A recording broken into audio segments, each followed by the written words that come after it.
যে আদু ভাই, যে কিনা রাজনীতি করে আদু ভাই এই থেকেছে, সে কিভাবে ঢাকা ইউনিভার্সিটির প্রতিনিধিত্ব করবে স্টুডেন্টের? আমাদের যে স্টুডেন্ট প্রতিনিধি ঢাকার কথা তারা নাই, আছে কে? আওয়ামী লীগের চামচা, যে কয়েক বছরও পাশ করতে পারে না, তিলোত্তমা।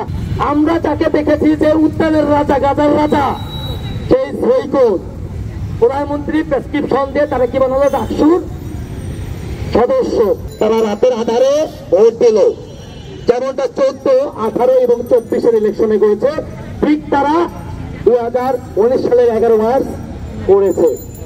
এবং তারা তো রাতে ভোট দিয়েছে এবং সকালবেলা তারা বলেছে কি, আমার সেই জুনিয়র ছোট ভাই যারা প্রথম বর্ষ এবং দ্বিতীয় বর্ষ, তাদেরকে সেই ভোরবেলা থেকে সন্ধ্যাবেলা পর্যন্ত, যতক্ষণ পর্যন্ত নির্বাচন শেষ হয়নি, একই জায়গায় দাঁড় করিয়ে রেখেছে। একজন যায়, আবার সে রিপিট করে পেছনে আসে, তারপরে একটা প্রশ্নে তারা দিল, তারপরে তাদের আবার সেই ইভেন্টটা, আবার সেই জায়গায় সবথেকে যে মানে বড় আশ্চর্যের বিষয় হলো কি জানেন?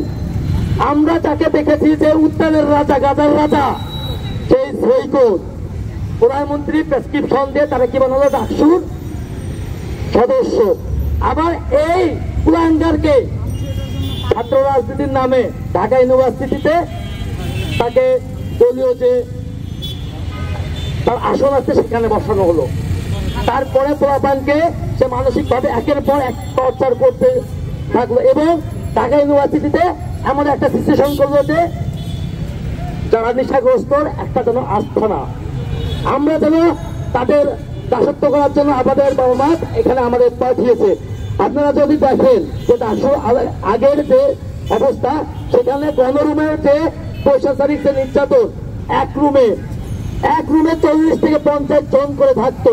সেখানে একটা গ্রামের গোয়াল ঘরের থেকে ভালো আছে, গোয়াল ঘর থেকে প্রতিদিন পরিষ্কার করা হয়, কিন্তু গণরুমকে কি করা হয়েছে যে সেই গোয়াল ঘর থেকে নির্দিষ্টভাবে রাখা হয়েছে এবং এটাকে কেন্দ্র করে আমাদেরকে প্রতিনিয়ত দাসত্বের হাতিয়ার বানিয়েছে। তাই আমরা বলতে চাই যে পরবর্তী জেনারেশন বা আমাদের যে অনাগত ব্যাচগুলো আছে, তারা যাতে কোনোভাবে এই বৈষম্য শিকার না হয়। কারণ আমরা 24-এর বিপ্লবের মাধ্যমে যদি বৈষম্য দূর করার পরে আবার বৈষম্য আসে, তাহলে তো আমাদের এই বৈষম্যের মূল্য নাই। আমরা চাই ডাকসু দেওয়া এবং আমাদের যে দাবি দেওয়াগুলো আছে সেগুলো বাস্তবায়ন করা। এবং দেখা যায় কি, স্টুডেন্ট প্রতিনিধি নাই, আবার সিলেটে আমাদের যে স্টুডেন্ট প্রতিনিধি থাকার কথা তারা নাই, আছে কে? আওয়ামী লীগের চামচা, যে কয়েক বছরও পাশ করতে পারে না, তিলোত্তমা, যে কয়েক বছরও পাশ করতে পারে না, সাদ্দাম, সন্দীপ, যেটা হাস্যকর। আমাদের যদি মেধাবীদের কেউ প্রতিনিধিত্ব করতে চায়, অবশ্যই সেখানে মেধাবী আসতে হবে। যে আদু ভাই, যে কিনা রাজনীতি করে আদু ভাই এই থেকেছে, সে কিভাবে ঢাকা ইউনিভার্সিটির প্রতিনিধিত্ব করবে স্টুডেন্টদের? আমার এটাই প্রশ্ন প্রশাসনের কাছে। আর আপনারা প্রশাসন এবং শিক্ষক যারা আছেন, আপনারা যদি ভুল করে রাজনীতির চিন্তা করেন, আপনাদের বর্তমান যারা আছে, যে আপনাদের যে নেত্রী, সে কিন্তু তার পরনের কাপড় ছাড়া বাকি কিছু নিয়ে ভাবতে পারে নাই। ঠিক আপনাদের সিচুয়েশন হবে ঢাকা ইউনিভার্সিটি থেকে এইরকম, যে আপনারা যদি কোনো দালালি চামচামি আর করতে চান, আপনাদের নেতৃত্বের মতো হবে। এবং অন্যান্য যে রাজনৈতিক দলগুলো আছে তাদেরকেও আমি সচেতন করতে চাই যে আপনারা সেই গণভবন থেকে শিক্ষা নিন।